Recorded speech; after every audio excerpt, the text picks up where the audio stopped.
what's happening, y'all? Agate Fabrication is Pete here, your host with the most. How y'all doing out there? Down here messing around in the shop. Now, here's my idea for the day, right? She was all black. She had long hair. There was so much energy and so much presence. You could feel it. Matter of fact, She's very powerful. you don't even need to look at my ugly mug. I'll be right back. Alright, what's happening, y'all? Back again. What we're doing is we're making a gear placement.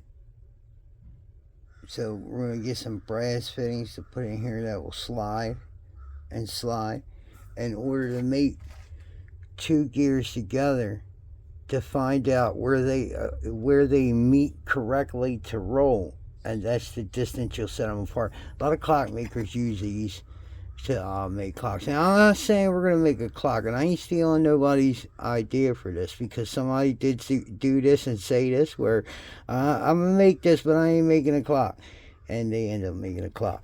Now, I'm not saying that I'm not gonna make a clock, but my goal is not to make a clock. My goal is to just to get used to or get the idea of how to make one of these and get used to setting gears. You know what I'm saying? Now, my overall goal eventually is to make a clock, but I'd like to make an elegant clock. You know what I mean? Something of my own idea.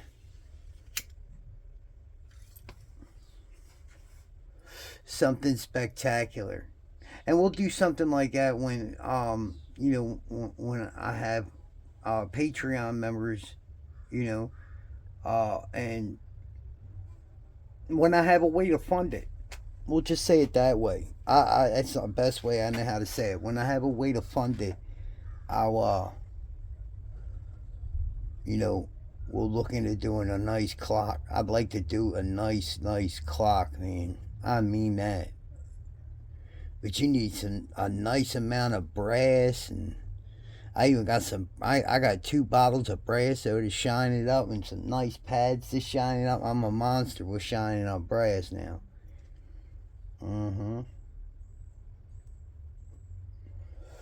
So eventually here, what we're going to do is we're going to get to the point where we're going to round this, and then we're going to cut this out and round and round, right? But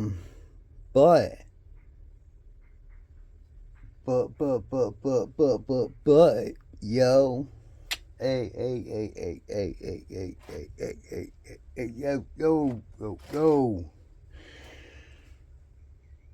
I might drill a hole here and drill a hole here and countersink it and see if I got some screws that'll sit below that countersink, and then dust this off with the shell mill here.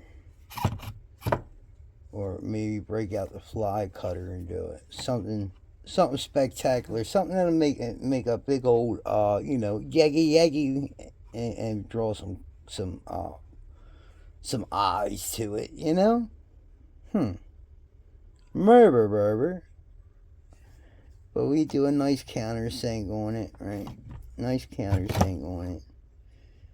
Get some countersunk bowls that sit below it, about an 1/8 inch below it.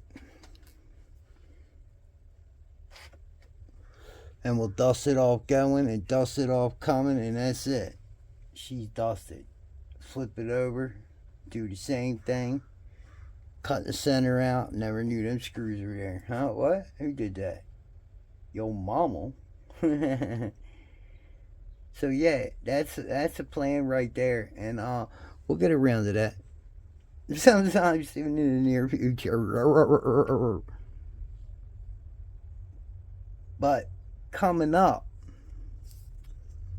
to a theater near you.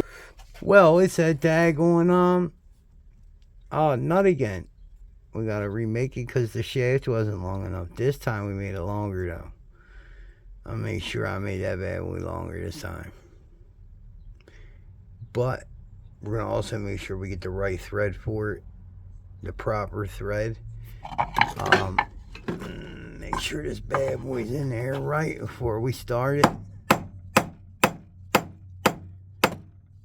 Yeah. Down. Set. Hot. 1, 2, 3. I say hoot. She's in there. Oh yeah, in there. Huh?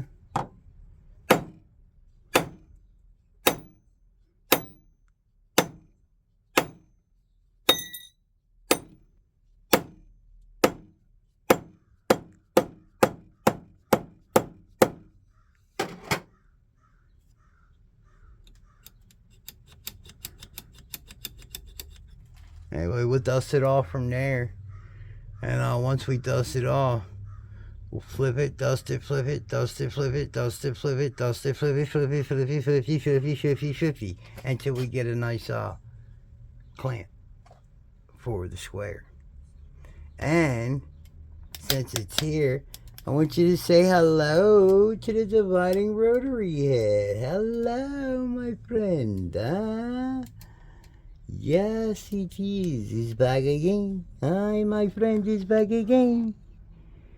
Alrighty then. Alrighty.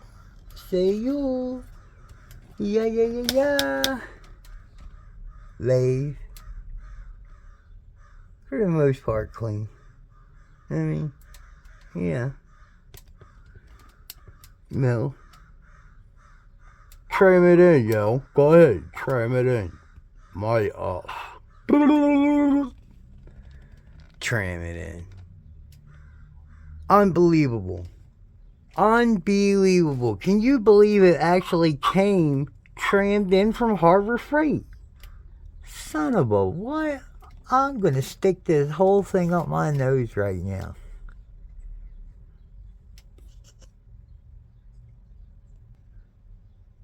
They can't see me. Oh well.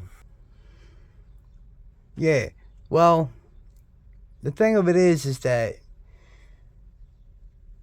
I've taken care of it since I've gotten it. I can say that. That's the only part that I've played in it is that I've really taken care of it. I broke all the gears in the head of it. But I didn't give up on it. I took it apart and I changed the gears in it. And the only problem I have is with the high and low. Is that when it goes into gear, there it is. It don't want to stay there. It wants to come out of there. And then you flip it back forward into gear. And there you go. She's in gear. But that's a simple remedy, really. It's just a pain in the ass to do.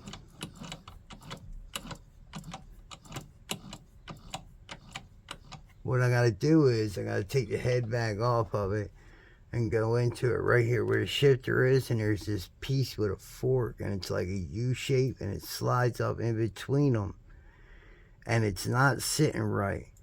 So when I switch that gear, it's not holding it in place and it's making it slip. Allowing it to slip is what it's doing. It's not making it slip. It's allowing it to slip. So it's two totally different things there. So, no harm, no foul, really. I mean, it ain't affecting it in any way, except for the fact that it won't stay in gear when I put it in high gear. But I could put something on it and it will stay in gear, like a rubber band. I could put a rubber band on that and around this right here, and it'll hold it in place the whole time. Right? As soon as I slap it in gear, it'll stay in gear. I pushed it back, but I don't think it's in gear yet. As a matter of fact, I know it ain't in gear yet. Yes, it is. It went into gear. Okay. Let me pop this. See how it's going to come out? You gotta keep it in there.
was still recording. What happened there? It took a break while I was recording. Ain't that something? Okay, so now, let me ask you a question. This is where we're at. I got a lot of this stuff to do this, but I ain't got everything, man. I need the motor and the VFD. That's the two biggest things that I need. But I'm getting ready to start on this because I want to get it to the point where it's to needing the motor and VFD, and maybe that'll help a couple people to step up and want to help me out a little bit with a motor and a VFD, because that's all I need. You know what I mean? When I ask for support, a lot of times it ain't money that I need so much as I need a camera. I take the camera. I need a Canon camera, a good camera. Something that I can video everything with. I want to get some nice shots. I can't get this up into them type of places like that, like you can a video camera. But I do my best. So, you know, those are things that I'm saying. Like I want to do this 2x72 grinder. There's one of the pieces of metal there. There's another piece right there at the end of the saw on the floor. That's the neck of it right there. And if it ain't long enough, I got a couple other pieces that are long enough. I mean, I got that piece of plate right there. That's for the platen. That one right there. That's for the platen. Like, I got a lot of this stuff to do. I got the rollers. I bought them already. I didn't even make them. I bought them, so I didn't have to mess around with no mistakes. But, I mean, I'm there. That's where I'm stuck at. I even got this industrial pedal around here in the crate right there. Thinking about maybe trying to figure out how to hook that up to it. So that way, all I got to do is go put my foot on the pedal and it'll run. You know what I'm saying? Fail safe. Something happens, I just take my foot off and it stops. I'm thinking about that. But yeah, you know, that's where I'm at right now, man. I'm gonna get started on this. Right after I'm finished this nut for this Empire Square and making this what you call them over here, this gear placement. Once I'm done making that, I'm getting back on this 2x72 grinder. I stopped myself because I don't have the rest of this stuff to make it. What's the point? That's what I told myself. But now I'm sitting there thinking like you're a dummy, you know. If you just keep on making it and show people that you're really going to stick to your guns and do your thing and not let nothing step in your way, then that's what'll make people step up and say, you know what, we're going to support that guy right there. He's a hard-working dude, and I tell you what, he might not be the brightest bulb in the box, but he keeps it nice and warm and smooth in the room, you know? And that's what I want. So, anyway, coming at you down here at the Machinist Corner, Atkins Fabrication, and some. I love y'all, man. I thank you for all that you do for me. Just being there, hitting that subscribe button, man, it's worth $1 billion to me. You know what I'm saying? But really, I need y'all, man. I need y'all. I see these guys with all these Patreon, a list of Patreon, like I want to thank all my Patreons for all the participating and support that they give, and it rolls like Academy Awards, and I'm like, wow. Yeah, I ain't even got one person. They got like 500 or something. It's like, wow, how the hell did they do that? And I keep trying to figure it out, but I can't figure it out for the life of me. It's like, you people look at me like, I'm not helping him out, man. You know what I mean? I don't know. Anyway, I love y'all, and I just wanted to step up and ask y'all, man. The worst that can happen is you say no. But I was taught a long time ago, closed mouths don't get fed unless you let people know that you're hungry.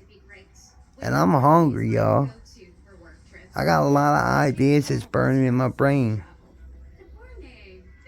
I just ain't got it all to do it, you know?